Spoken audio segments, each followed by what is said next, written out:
Hello, I am Stephanie Joy, the attorney at All Things Social Security and Joy Disability Law.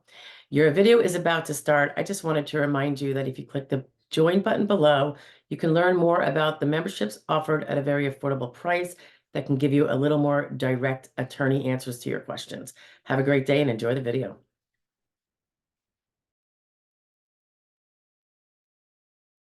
Happy Sunday, guys. Excuse me.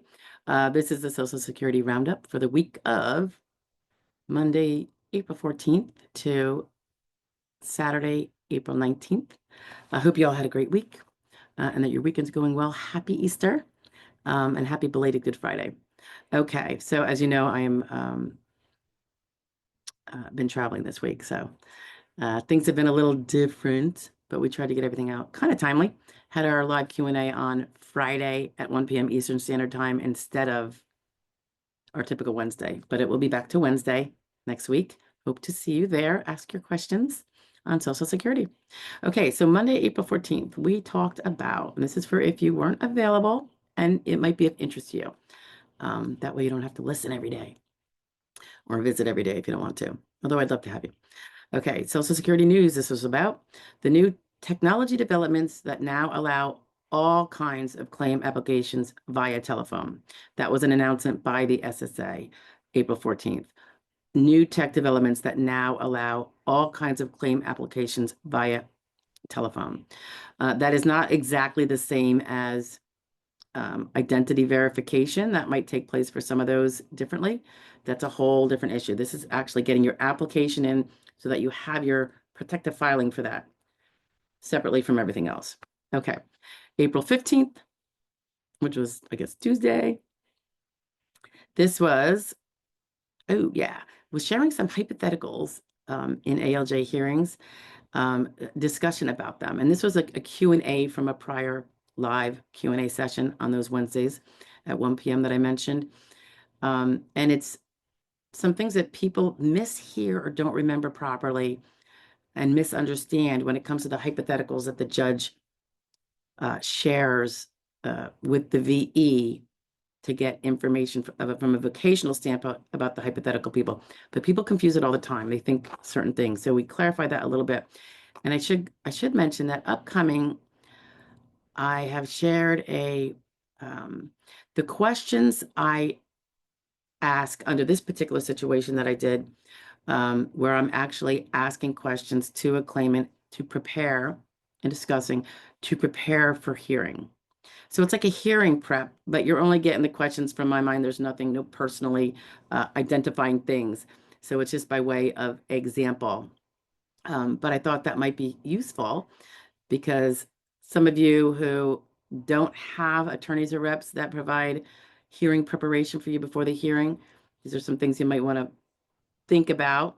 And it's kind of boom, boom, boom. I wanted to kind of make it, it's like probably a half hour, but I tried to cut out all the other friendly chit chat that goes on to get it as short as all that. That will be upcoming. I don't recall what day it's coming out, guys. It's not out yet. All right, so Wednesday the 16th, this was about a question concerning whether the SSD amount will increase as a spouse once. So a person is on Social Security disability, they're married, and now they're married more than 10 years. Will their own SSDI go up because they have a spouse perhaps who's working and paying into Social Security? So we addressed that question. The next day, April 17th, this was, I think this was also a Q&A from a live session that I pulled out to go over a little bit more with you. Whether CDR diary date changes once we hit 55. And we talk about that question, I suppose you'd say. The 18th, that was Friday, we had our standard Friday fraud law review.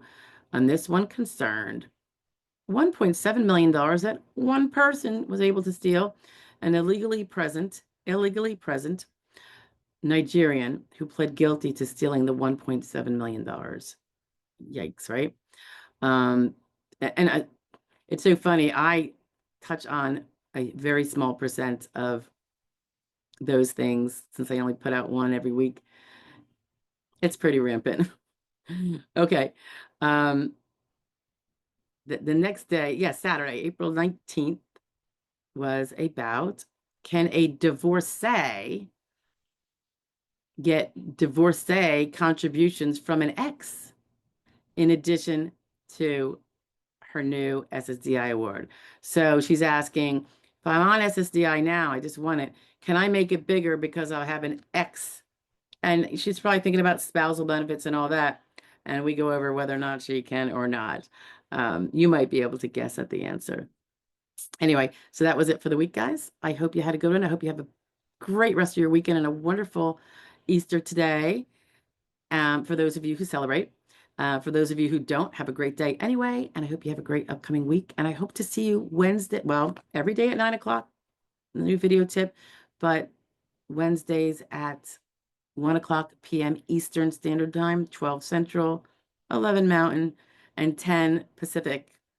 Have the live Q&A session up to about 2 hours, sometimes less if there's less questions. All right. I'll talk to you guys later. Bye now. It's still Sunday. Did you miss last week's Social Security roundup? Not this week that you just heard, but the one prior to that, and want to catch up? I'm attaching it now. Have a great day. Bye. Happy Sunday. We had a snowy one here this week. I don't know where you all are at, but here in Northeast Pennsylvania, we only got a few inches and it's been melting pretty much all day. But half hour northwest of here, they got, I think, like 6 or 8 inches or something like that. But it is April, so mid-April, so that won't be lasting long. Okay, let's just do the Social Security weekly roundup. This is from the 7th until the 12th of April. Spring is coming. Okay, so on Monday the 7th, we had, oh yeah, this is a Q&A, probably from one of the recent live sessions that take place generally on Wednesdays at 1 o'clock p.m. Eastern Standard Time. Although this week, because I have to be traveling, I'm going to have to put it off, and I'm aiming for Friday at 1 p.m. Eastern Standard. If anyone's interested in joining and asking any questions, or just listening to other people's questions and answers. Okay, so on Monday, this particular Q&A clip was about responding to someone who had asked about the percentage of denied claims on initial that get overturned on reconsideration. So we just discussed that a little bit and my recollection of what typically goes on with that. On Tuesday, this was, oh yeah, an announcement that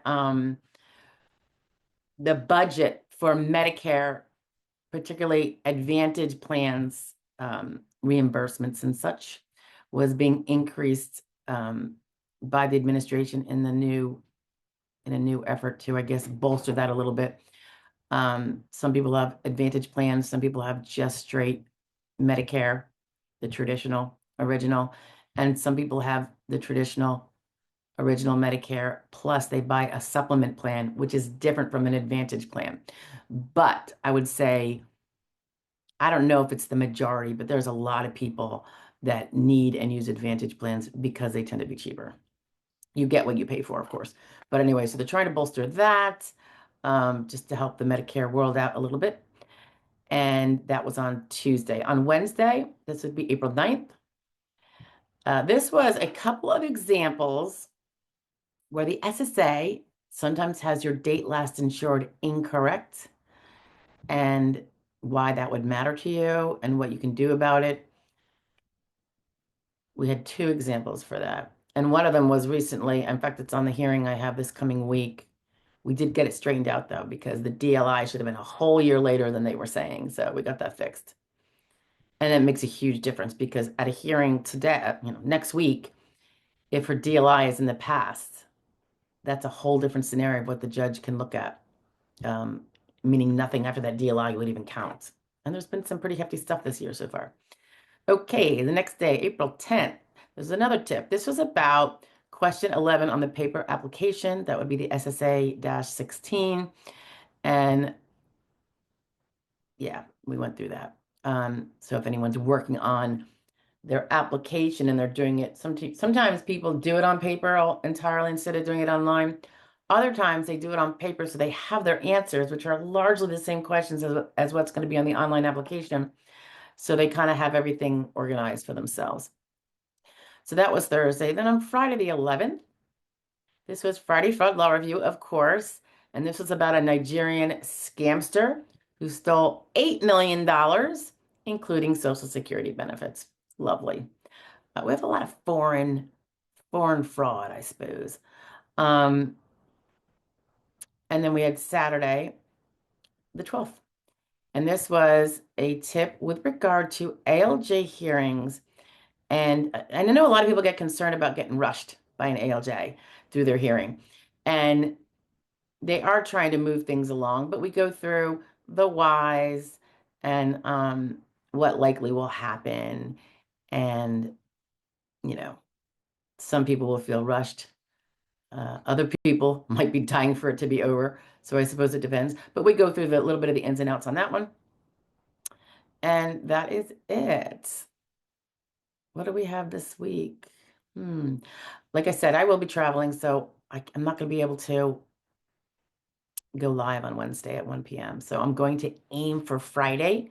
I should be in Michigan City, Indiana, and I'm hoping to be able to do a 1 p.m.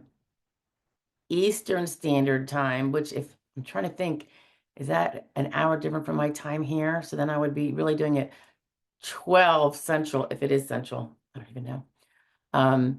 But anyway, I'll catch you then. If you're around, that would be Friday at 1 p.m. Eastern Standard Time. And then whatever it is for everybody else around the country. Okay? Hope you all had a great week. Hope you had a great weekend. And I hope you have a better week coming up. Have a good one, guys. Stay safe.